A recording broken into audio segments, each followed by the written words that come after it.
Europe 1, le club de l'été.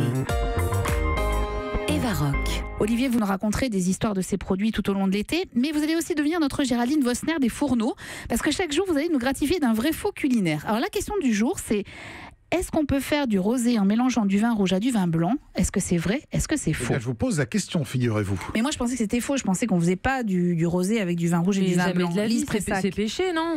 J'ai l'impression. Alors, le fabriquer soi-même, non, faut pas exagérer. Oui, voilà. Mais alors, il faut savoir que à une exception notable dont je vais vous parler dans un instant, c'est effectivement interdit en France. La législation des appellations d'origine contrôlée l'interdit.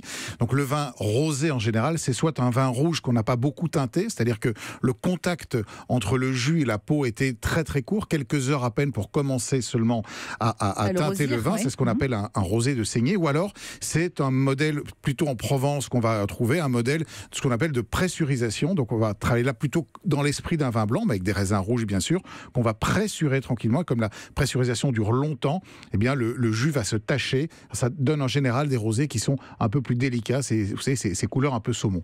Mais je vous le disais, il y a une exception très notable, c'est la Champagne.